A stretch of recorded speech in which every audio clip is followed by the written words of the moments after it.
Dear students, good morning to all. आज का अपना लेसन है the sermon at Banaras by Gautam Buddha. Gautam Buddha द्वारा बनारस में दिया गया उपदेश के बारे में बहुत ही इम्पोर्टेंट लेसन है और इजी इसके प्रश्नोत्तर भी है। यहाँ भी ये 3 प्रश्नोत्तर दिए हैं और 4 प्रश्नोत्तर के अंदर ये पूरा लेसन कवर हो जाएगा। ठीक है, इसमें से 3 नंबर के और 2 नंबर के आने के बहुत ही ज़्यादा चांसेस है। 3 नंबर का प्रश्न 100% आएगा और ये पढ़ने पर छोटे प्रश्न इन्हीं के अंदर आ जाएंगे। फर्स्ट प्रश्न है, what made prince Siddhartha to leave his family and prince. किन बातों ने, मतलब ऐसी क्या घटनाएं थी जिससे प्रिंस सिद्धार्थ है लिव उसने छोड़ दिया हिज फैमिली और प्लेस, अपना जो महल और घर परिवार छोड़ दिया। किन बातों के कारण, यानी ऐसी क्या थी। सिद्धार्थ एज सीन, सिद्धार्थ देख चुका था। सिद्धार्थ देख चुका था मतलब हेड सीन, सिद्धार्थ देख चुका था साइट्स ऑफ सफरिंग, यानी कि पीड़ा के दृश्य। सिद्धार्थ देख चुका था पीड़ा के दृश्य। हेड सीन, हमें इंग्लिश के ये सेंटेंस बनाना है तो सबसे पहले में क्या है कि इसकी वर्ब याद रखनी पड़ेगी। सिद्धार्थ हेड सीन, वह देख चुका था। क्या देख चुका था, क्या जाएगा, साइड्स ऑफ सफरिंग, यानी कि दुख के दृश्य देख चुका था। ही वाज ए प्रिंस, वह एक राजकुमार था और उसके जीवन में कोई दुख नहीं था, इसलिए ही थॉट दैट, उसने सोचा कि लाइफ हैज नो पेन, उसने अपने जीवन में यह सोच रखा था कि जीवन में कोई पीड़ा नहीं होती है, जीवन में कोई दर्द है ही नहीं लाइफ में, मतलब इस प्रकार के दर्द उसने कभी देखे ही नहीं। तो ही थॉट दैट, उसने सोच लिया था या सोचा था, समझा था कि life has no pain and suffering, जीवन में कोई दुख और दर्द नहीं होता है। बट लेकिन जब वो महल से बाहर निकला तो ही सा, उसने देखा, सा यानी देखा, उसने देखा। अब क्या देखा, कौन कौन से दृश्य देखे, अपने आप याद आ जाएगा। देखो, उसने एक सिक मैन यानी एक बीमार व्यक्ति को देखा, एन एज्ड मैन एक बूढ़े व्यक्ति को देखा जो लाठी के बल चल रहा था, जबकि उसने जीवन में कभी बीमार को नहीं देखा, कभी बूढ़े को नहीं देखा, कभी पीड़ित को नहीं देखा, पहली बार देख रहा है। A sick man an aged man, a funeral procession, और एक शव यात्रा देखी। उसको पूछा ये कौन है, क्या है, कहाँ ले जा रहे हैं। उसको बताया कि इसको जमीन में दबाने ले जा रहे हैं या जलाने ले जा रहे हैं। तो उसने पूछा ये क्यों जला रहे हैं। ठीक है, अब तक उसको जीवन के बारे में इतना पता नहीं था। मतलब ये सारे दृश्य देखा तो उसने समझ लिया। एंड ए मॉन्क, और एक भिखारी देखा जो बेगिंग फॉर आल्म्स, जो भिक्षा मांग रहा था। तब उसने समझा कि जीवन में दुख और दर्द होता है। He wanted to know, wanted to know यानी जानना चाहता था, वांटेड टू नो यानी जानना चाहता था। अब वह जानना चाहता था, ही वांटेड टू नो, क्या जानना चाहता था, द कॉज ऑफ सफरिंग, दुखों के कारण, दुखों के कारणों को, कॉज ऑफ सफरिंग करता है दुखों के कारणों को वो जानना चाहता था। Wanted to know, he wanted to know the cause of suffering, दुखों के कारण जानना चाहता था कि ये लोग दुखी क्यों हैं। ये जो दृश्य है ना, दीज साइट्स, कौन से दृश्य, an aged man, a monk, a sick man, a funeral procession, ये दृश्य, दीज साइट्स, इन दृश्यों ने मूड हिला दिया, मूड यानी हिला दिया, उसको पिघला दिया, वेरी मच यानी प्रभावित किया। इन दृश्यों ने उसको बहुत ज्यादा प्रभावित किया। मूड का अर्थ हिला देना या प्रभावित करना। इन दृश्यों ने उसको बहुत ज्यादा प्रभावित किया। सो ही लेफ्ट, इसलिए उसने घर छोड़ दिया। So he left his family, घर छोड़ दिया, एंड पैलेस और महल छोड़ दिया। क्यों छोड़ा, टू नो, यही ना, he wanted to know the cause of suffering, वह दुखों के कारण जानना चाहता था, इसलिए घर छोड़ दिया कि दुखों का कारण क्या, मैं इनकी खोज करूंगा।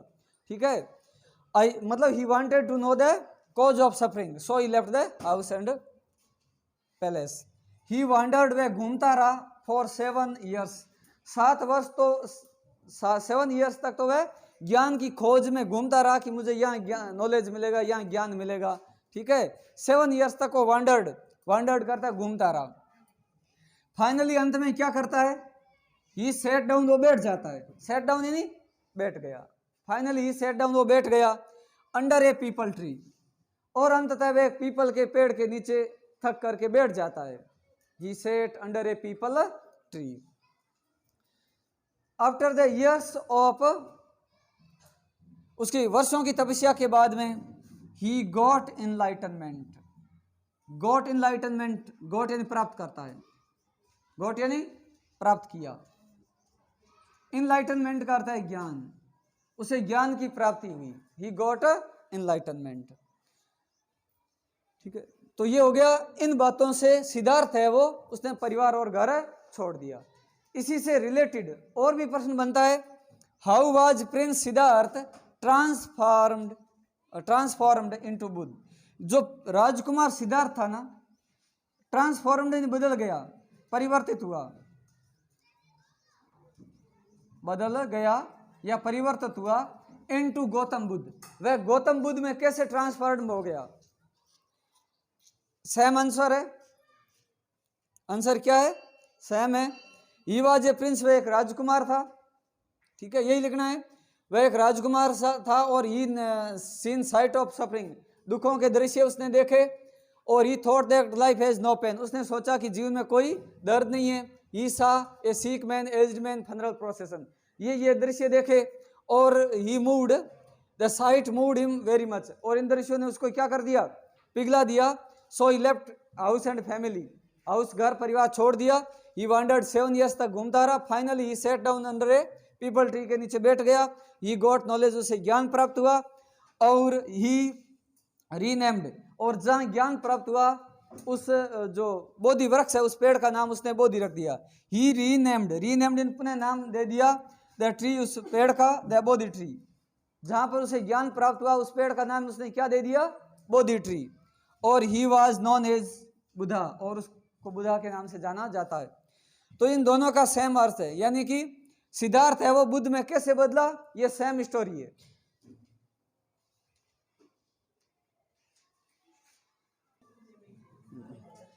नेक्स्ट है, व्हाट डू यू नो, आप क्या जानते हैं about the first sermon of Buddha, आप बुद्ध के पहले सरमन के बारे में क्या जानते हैं। सरमन का अर्थ होता है उपदेश, सरमन का अर्थ क्या है, उपदेश।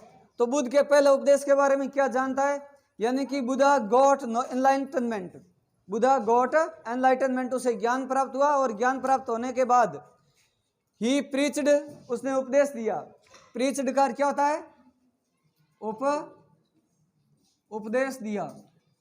हिज फर्स्ट सरमन, प्रीच्ड में दिया, हिज फर्स्ट सरमन, पहला उपदेश दिया इन the city of Banaras, Banaras शहर में उसने अपना पहला उपदेश दिया। छोटा प्रश्न भी आ सकता है, where did he preach his first sermon, पहला उपदेश दिया city of Banaras. Preached in दिया हिज फर्स्ट सरमन, पहला उपदेश in the city of Banaras. He preached, उसने उपदेश दिया अबाउट सफरिंग, उसने पीड़ाओं के दुख के बारे में उसने बताया।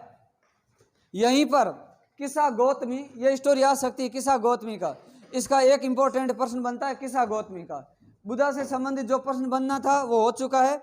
नेक्स्ट जो इंपॉर्टेंट प्रश्न है वो किस्सा गौतमी से संबंधित है। तो किस्सा गौतमी इम्प्लोर्ड, इम्प्लोर्ड यानी प्रार्थना की, यानी रिक्वेस्टेड किया। किस्सा गौतमी रिक्वेस्टेड, आपको रिक्वेस्ट याद रहता है, रिक्वेस्टेड लिख देना। किस्सा गौतमी इम्प्लोर्ड यानी प्रार्थना की, द बुद्धा यानी बुद्ध भगवान से प्रार्थना की। क्या प्रार्थना की, टू रिवाइव, जीवित कर दो, रिवाइव यानी जीवित कर दो, हर ओनली सन, यानी कि उसके एकमात्र जो बेटा था उसको जीवित कर दो। बुद्ध से उसने जाके प्रार्थना की कि मेरे बेटे को रिवाइव कर दो, मेरे बेटे को रिवाइव कर दो, जीवित कर दो। To revive his only son, only son का था इकलौता बेटा। ही आस्क्ड हर, ही यानी बुद्ध ने, आस्क्ड यानी कहा, हर यानी उस किस्सा गौतमी से कहा, क्या कहा, टू ब्रिंग, तू लेके आजा, मैं तेरे बेटे को जीवित कर दूंगी। क्या लेके आजा, टू ब्रिंग लेके आना, लाना, क्या लाना है, ए हैंडफुल यानी मुट्ठी भर। हैंडफुल का अर्थ क्या होता है, मुट्ठी भर, मस्टर्ड सीड, सरसों के दाने, यानी कि सरसों के बीज लिया एक मुट्ठी, मैं तेरे बच्चे को जीवित कर दूंगा। सरसों के बीज। फ्रॉम द हाउस, एक घर से लाना है, कहां से लाना है, घरों से लाना है। उसने कहा he asked her to bring a handful of mustard seed. अब छोटे प्रश्न बन सकता है, उसने क्या मंगवाया? A handful of mustard seed मंगवाया। कहां से मंगवाया? ये भी छोटा प्रश्न बनता है। फ्रॉम द हाउस, घर से मंगवाया। वेयर, जहां पे। वेयर का क्या होता है? वेयर यानी जहां। देयर वाज नो डेथ, जहां कोई मृत्यु नहीं हुई है। देयर वाज नो डेथ का अर्थ है जहां कोई मृत्यु नहीं हुई है। तो ऐसे घर से दाना ले आ जिस घर में कोई मृत्यु नहीं हुई है, मैं तेरे बेटे को जीवित कर दूंगा। She could not find a house, वह ऐसा घर प्राप्त नहीं कर सकी। यानी she could not find a handful of mustard seed, यानी वह एक मुट्ठी भर सरसों के बीज न ला पाई, क्योंकि ऐसा घर था ही नहीं। अपन she could not find a house भी लिख सकते हैं एक बार, दूसरी बार she could not find a handful of mustard seed. She knew, वह जान गई। न्यू यानी जान लेना।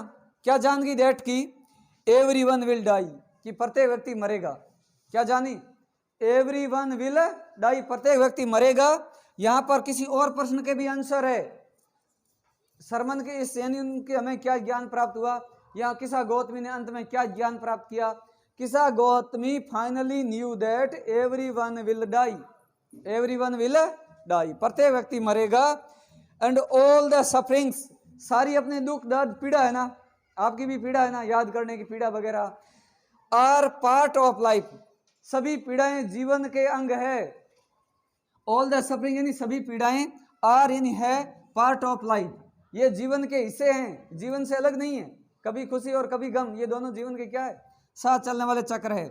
डेथ, मृत्यु इज है द इनएविटेबल टू ऑल, मृत्यु सभी को अनिवार्य है। इनएविटेबल यानी अपरिहार्य है। Death is inevitable to all, मृत्यु सभी के लिए क्या है? अनिवार्य है। तो इसमें क्या, सबसे पहले हमें प्रीच वर्ब ध्यान रखना है। बुद्धा ने प्रीच्ड किया, कहां किया? At city of Banaras. कहां किया? City of Banaras. नेक्स्ट में उसने प्रीच्ड किया किसके बारे में? किसके बारे में? तो सफरिंग, सफरिंग के बारे में बताया। उसके बाद में किसा गौतमी ने क्या प्रार्थना की? किसा गौतमी इम्प्लोर्ड या requested to revive her son, ये याद रखना, to revive her only son, to revive her only son, ये प्रार्थना की। तो बुद्ध ने क्या कहा? बुद्धा आस्क्ड, बुद्धा ने उसे क्या मंगवाया? Asked her to bring a handful of mustard seed, to bring लाना है a handful of mustard seed. कहां से? फ्रॉम द हाउस, ऐसे घर से, where there was no death, where यानी जहां मृत्यु नहीं हुई है, देयर वाज नो डेथ, जहां मृत्यु नहीं हुई थी, where there was no death. She could not find the house, ऐसा घर वो नहीं पा सकी, ऐसा घर वो नहीं पा सकी। और सी न्यू, और अंत में उसने जान लिया, क्या जाना? एवरीवन विल डाई, प्रत्येक व्यक्ति मरेगा। एंड ऑल सफरिंग्स, सभी पीड़ाएं, are the parts of life, सभी पीड़ाएं ना वो जीवन के अंग है। और death is inevitable to all, और डेथ सभी के लिए अनिवार्य है। इस लेसन के अंदर मात्र एक प्रश्न और बचा है, बड़े वाला, और छोटे प्रश्न तो इसके अंदर आ ही गए हैं। ठीक है, आपने विस्तृत रूप से समझा है।